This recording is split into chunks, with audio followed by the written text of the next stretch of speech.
First tonight at 6, there's a big break in the brazen kidnapping of a newborn from his mother's hospital room 56 years ago.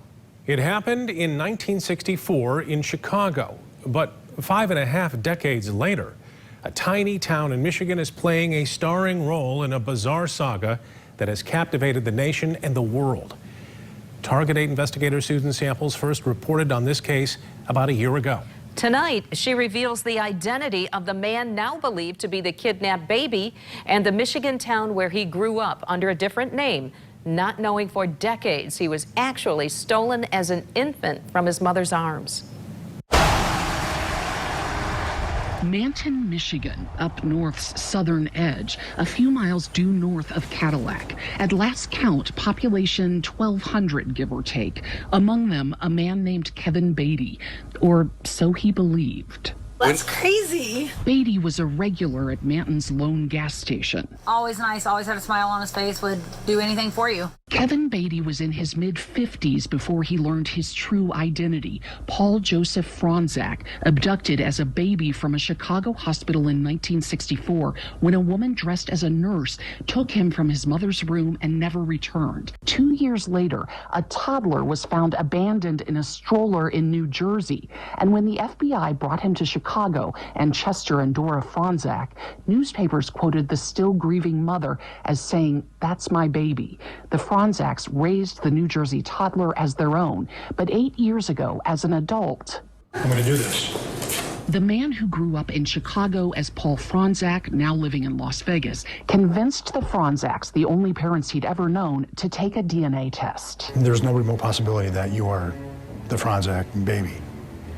And I was like, wow.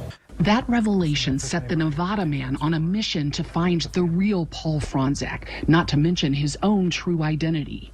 Hey, it's Paul in Vegas. How you doing? The search, chronicled by George Knapp at our sister station in Vegas, who reported the publicity the story generated ultimately reached Manton, Michigan, and the adult children of the man named Kevin Baty.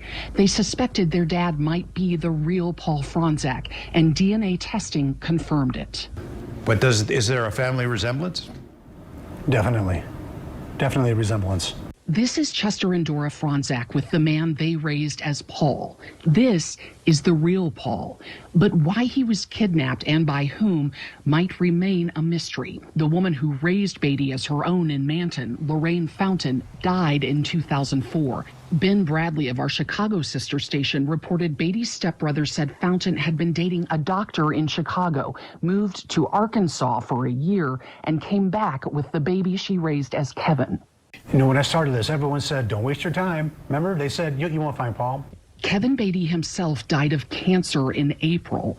His obituary listed the only name he'd known most of his life and a March 64 birth date, 1 month off from his true birthday, April 64, the day after which he was ripped from his mother's arms. I couldn't imagine that, and then to only know that short amount of time before losing his life. It's horrible.